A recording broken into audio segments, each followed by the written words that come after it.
In Anne's kitchen, the magic begins with every recipe and all her grins. From cookies to stews and pies so fine, every dish makes your taste. Hello and welcome to Anne's Kitchen. Today we will be making oven-baked jollof rice. So these are the list of ingredients we'll be using.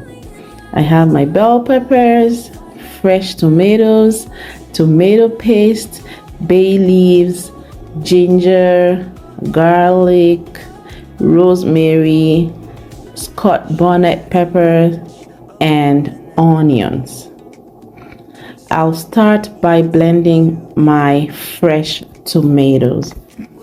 So I'll blend my fresh tomatoes, bell pepper, onion, and Scotch bonnet. Once that is done, I'll heat up cooking oil in a pan or a pot. My onion will go in next, and I'll saute it for about 2 minutes or until it's fragrant.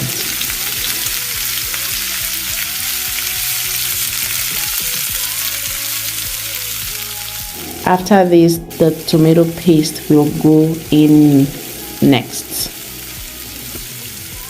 I did dilute the tomato paste with some water just to loosen it up a little bit before frying. This is completely optional. You can fry your paste as it is without loosening it up first. It's just something I prefer doing personally, but it's optional.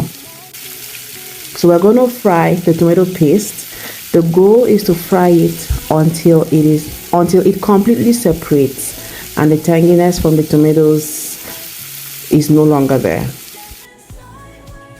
Frying involves a lot of stirring, so this step takes an average of 10 to 15 minutes, depending on the brand of tomato paste you are using.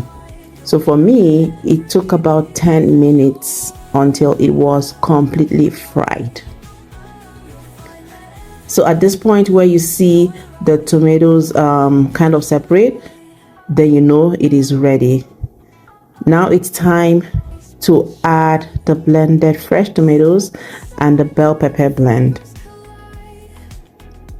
So I added my bay leaves and I just kept stirring and frying.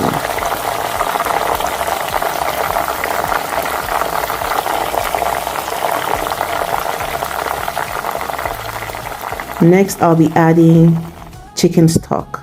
Feel free to use any kind of stock you have. It could be vegetable stock, it could be chicken, it could be whichever stock you have is fine. And I'm rinsing the bowl to get off what's left of my stock from the bowl. I'll just keep stirring. Stirring is really important because it helps just so it doesn't get burnt basically.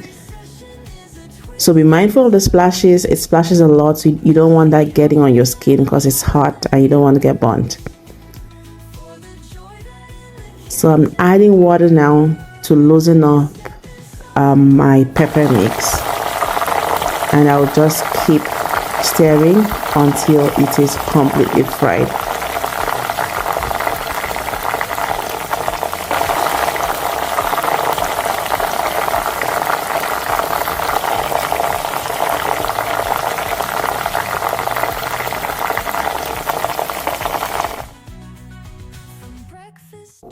Now I'm adding my seasoning and spices.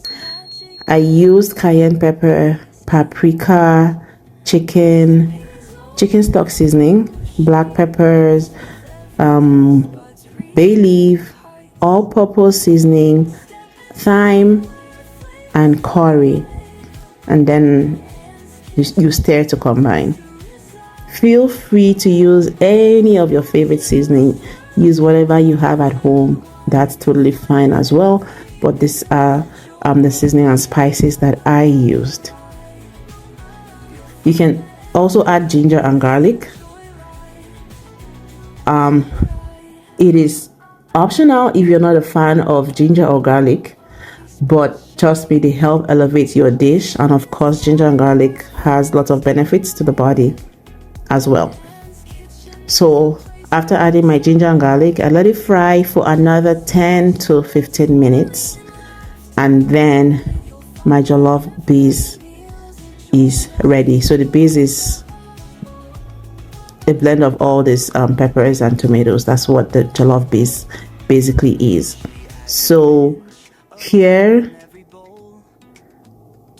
is what my jollof base looks like. I just let it cool down before opening the pot, and this is what it looks like. This is the base that we need for our jollof rice. So next we'll be making our jollof rice. Now that we have our base, here I have already washed rice. I washed it for about 3 to 4 times, or until the water runs clear. The best rice to use for jollof rice is long grained parboiled rice or Sella Basmati rice. You can use either of those. These two are guaranteed to give you the best results. Please do not use sticky rice or jasmine rice to make jollof rice. It won't give you the same results because it's sticky and it's just going to stick together. You're not going to have the same results as using long grain parboiled rice. I'll be using an oven safe pan to bake my rice. Here I'm using a roast pan, and it's trusted. I've used it for a very long time, and I just stick to it. So I'm using an oven safe pan. Here it's the roast pan I'm using. My rice goes in, and then my jollof base. Next, you can add your stock and a little bit of water just to cover the surface of the rice. You don't need so much water when you're baking or cooking jollof rice. So at this point, I have tasted to see if my seasoning was okay. I then added more curry powder and a little more salt just to balance the taste. Remember, our base was already seasoned, so I didn't have to add a whole lot again. You can adjust your seasoning to your taste if more is needed. So I added butter, about 2 tablespoons of butter.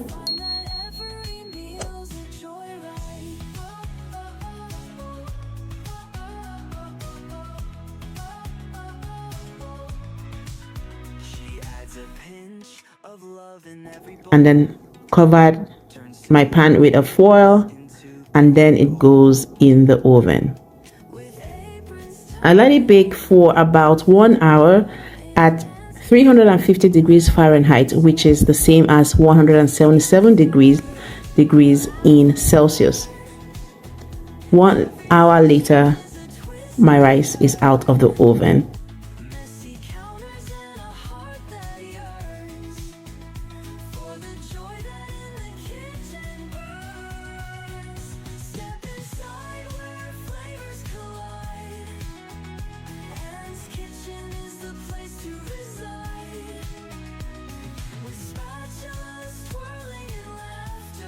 I'll quickly add another 2 tablespoons of butter. I'll put it back in the oven for about 1 to 2 minutes and let it melt.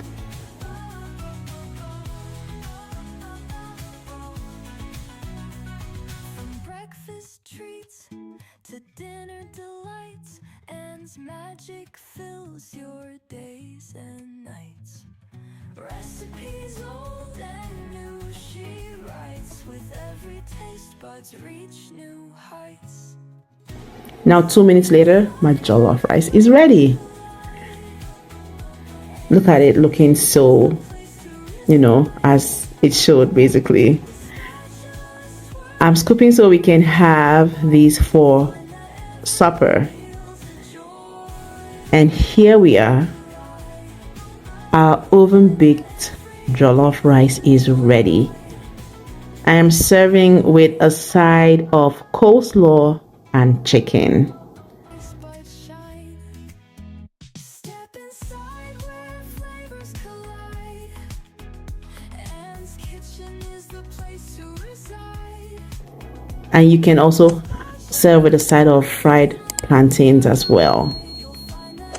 Thank you so much for stopping by today.